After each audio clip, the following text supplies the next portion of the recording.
You know, when I first came to Germany in high school, my host family told me that I was going to be riding a bike to school. And I kind of laughed about it because nobody does that in the United States. At least not anyone older than 14. And now I live here and I get so excited when I can ride my bike to work. It's funny how that works out.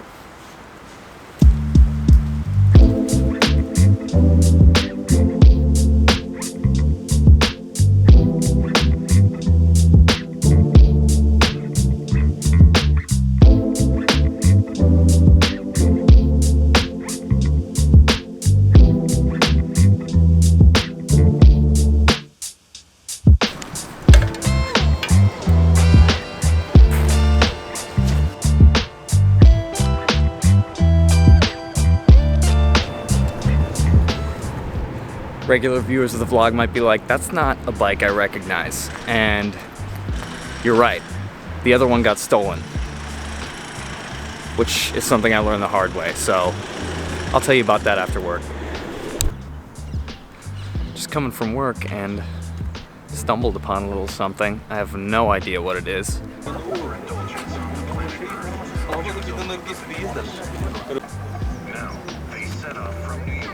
Hashtag art, I guess.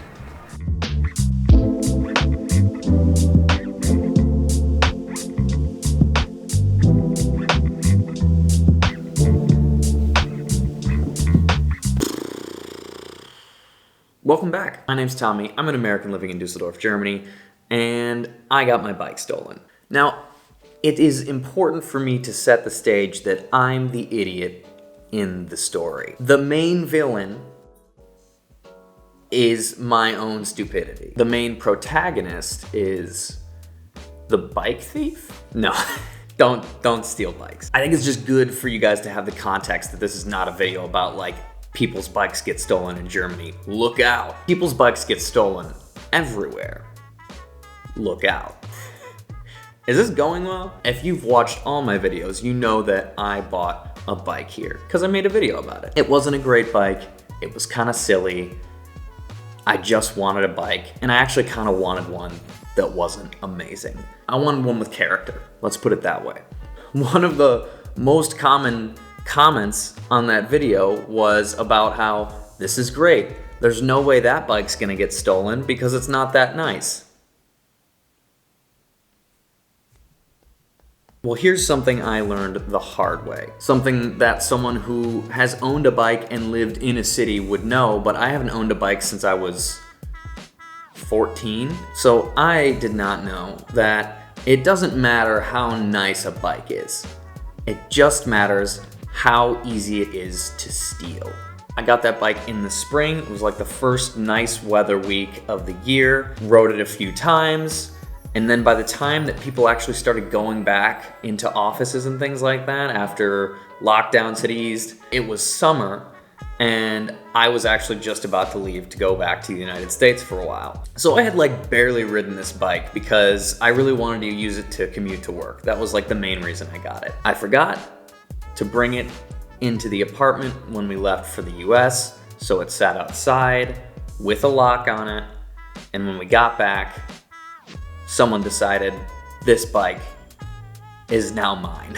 When I got back, I actually didn't realize the bike had been stolen for weeks because I just didn't even think to go check on it. And then when I finally did, I actually started questioning whether I had ever had a bike at all or if that was all just a dream. And I went back and watched the video and I was like, okay, no, this was real. I did have a bike at one point. I looked all over for it. I don't know why I looked for it. I walked all around the neighborhood looking to see if, one, if I locked it up somewhere else, or two, if somebody stole it and then I guess didn't take it very far. I don't know what I thought I was gonna accomplish. And the bike had a flat tire. It was flat when I left it. I knew it had a leak. I'd pump it up at the beginning of the day and it would be empty by the end of the day.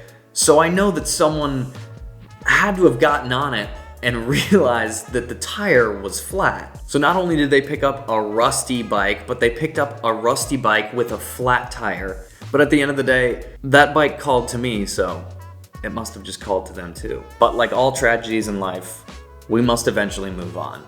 And I did. The bike you saw at the beginning of this video is my new bike.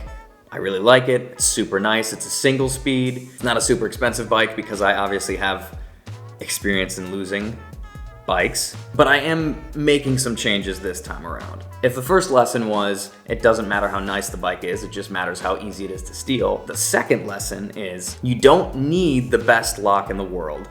You just need a better lock than the bike next to you, which ironically may have been exactly what people were thinking when they would lock their bike next to my old one. That's it. That's the story. If you live in Düsseldorf and you see someone riding my old bike who isn't me, I don't know, tell them hi for me. If there's a greater lesson in the whole thing, other than the two that I mentioned, I guess it's that it's okay to learn things the hard way sometimes. But you don't have to. Just like lock your bike better. Get a better lock. It's not hard. It's easy. You wanna come up? Did you steal my bike? So, just finished up work for the day, and I'm actually about to go meet up with some of my coworkers because we're doing a team event. And tonight, we're gonna play laser tag. Don't mean to brag, but pretty good shot.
Something I'm still not completely used to is the fact that every time I want to hang a picture up, my house has to turn into a weird construction zone.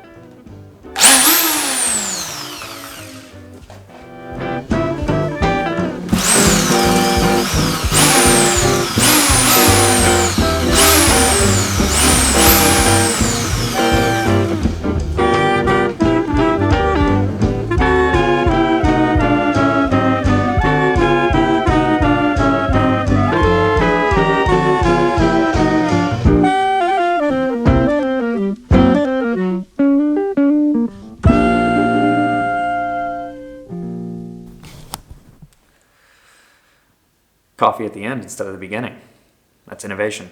So I have no intention to turn this into like a channel solely dedicated to German customs and what I think about them and how I perceive them. But I do want to talk about something cool that happened over the past week. And that was that it was our first time being here in Germany and actually witnessing the St. Martin's Day celebrations. For those of you who don't know, St. Martin's Day, at least how I see it, is kind of the unofficial or even the official beginning of the holiday season here in Germany. Based on the Catholic saint, St. Martin, there's a legend that he cut his cloak in half to give it to a beggar during a snowstorm.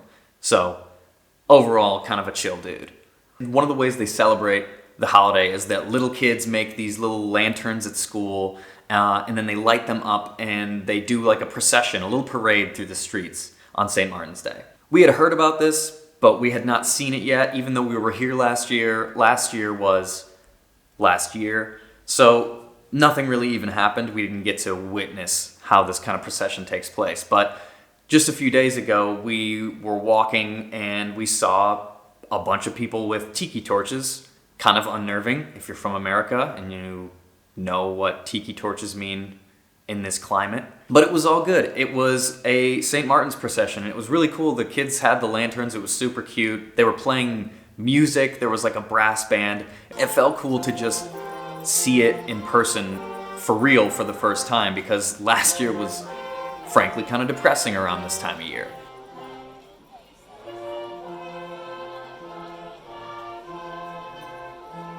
And on that same day was the beginning of Carnival season here in Germany. Well, in the Rhineland area.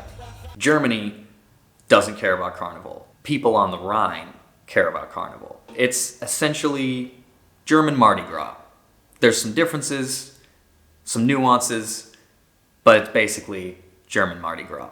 And I'm kind of excited for it. In addition to stumbling upon a St. Martin's Day procession, we also stumbled upon this little carnival celebration to kick off the 5th season here in Germany. And again, it was just cool to see it happening and to be here when it happened and feel like there is gonna be some life this year, hopefully around this time of year. I think I speak for myself and for Amber when I say that we were both really kind of down in the dumps last time when this season started rolling around, because we knew we couldn't go home, we couldn't see our families, and then all the holiday things were also canceled.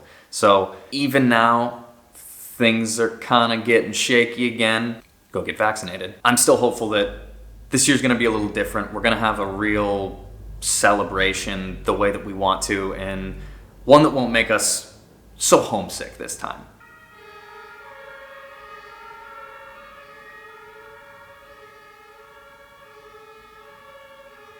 It's also siren season in Germany. If you're a Carnival person, I would love to know what you think we should do to really get the full experience. And if you're not a Carnival person, tell me what I need to do to get the full Christmas experience here. We're really looking forward to it. And chances are, you're gonna see me do it on this vlog. So, cheers to that. Until then, like, subscribe, say hi to the algorithm in the comments, und bis dann, ciao.